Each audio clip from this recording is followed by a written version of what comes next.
While I may be considering a number of things, I do know where I land on this. Honesty and truth is not up for interpretation. Period. My father has a saying that if you always tell the truth, you won't have to remember what you say. Now, why is that? Well, it's because the truth doesn't change. But this past week in America, truth and honesty has come under attack. This isn't a left or a right issue, and I really don't care about your party affiliation. The left has been guilty of attempting to redefine the truth. We all remember the whole definition of is debate. And now the Trump administration, or at least those speaking for it, is doing the same thing by talking about different versions of the truth. Now, there aren't different versions of the truth because the truth is in and of itself its own version. I'm tired of turning on my TV or dialing in my radio to hear one side defend its own while at the same time berating the other side for the exact same thing. I may emphatically oppose the opinions and policy preferences of people like Alex Jones, but I defend his right to have a voice, but not his right to tell me lies.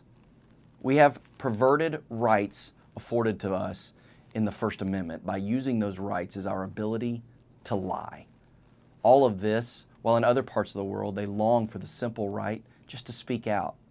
In Indonesia this week, a woman was publicly caned for speaking in a manner critical of her government.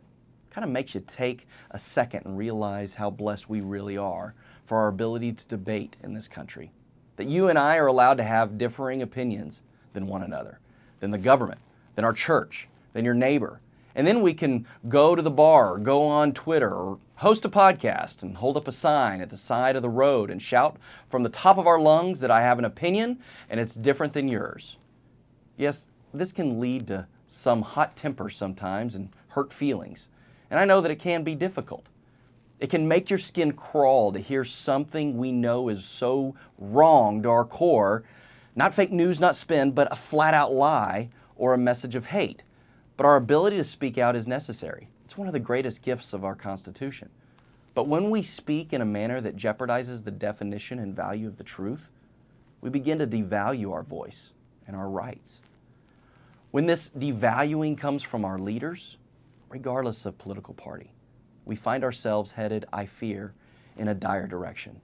It is necessary that we endure the small evils that freedom of expression can indeed create for the greater benefit of true freedom.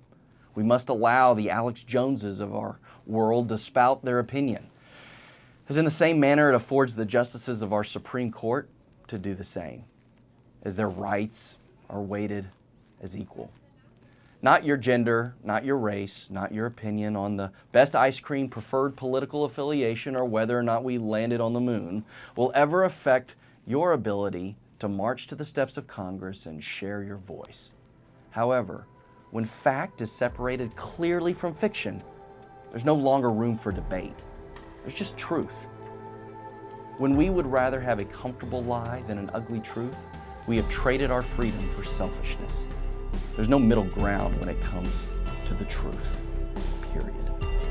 Not finding myself anywhere near the middle on this one. I'm Seth Denson.